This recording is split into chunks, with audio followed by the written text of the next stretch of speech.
உங்கள் அன்பு கனிந்த வணக்கம். உங்களின் இந்த நாள் இனிய நாள். புரியா? போலாமா? பிரணீதா ஃபர்ஸ்ட் டைம் ஃப்ளைட்டில் போகிறா. பிரணீதா மட்டும் இல்லை, நானும் இதான் ஃபர்ஸ்ட் டைம் போகிறேன்.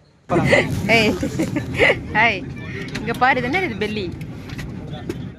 எப்படா இந்த ஃப்ளைட்டை எடுப்பீங்கன்னு ஆயிடுச்சு. ஏன்னா ½ லேட் ஆயிடுச்சு. என்ன பாஸ்? இப்போதான் ஃப்ளைட் டேக் ஆஃப் ஆகுதுங்க. எனக்கு இந்த ட்ராவல் ரொம்ப பிடிச்ச மூமெண்ட்டே இதுதாங்க. செம்ம ஸ்பீடு. இதே ஸ்பீட்லேயே நம்ம ஸ்கைலையும் போகணும்னு ஆசைப்பட்டேன். ஆனால் அது மாதிரிலாம் நடக்கலை. நீங்கள் எப்படி இந்த சென்னை சிட்டி மொபைலில் பார்க்குறீங்களோ அதே மாதிரி தான் நானும் மொபைலில் பார்த்தேன். ஜன்னல் சீட்டு தான் வேணும்னு கேட்டு அடம் பிடிச்சேன். ஆனால் எட்டி பார்த்தா மயக்கமாக இருந்துச்சு. அதனால் நானும் மொபைலே பார்த்துட்டேன். பிரணீதாவும் அப்பாவும் கொஞ்ச நேரம் கேம் விளையாடிட்டு இருந்தாங்க. அதுக்கப்புறம் தான் பிரணீதாவுக்கு ஒரு ட்ராலி ஞாபகம் வந்துச்சு. செக்கிங் பண்ண ட்ராலி கிட்ட செம்ம அழுக. அதுக்கப்புறம் அப்பா ரொம்ப கஷ்டப்பட்டு சமாளிப்படுத்தி தூங்கவும் வச்சுட்டாரு.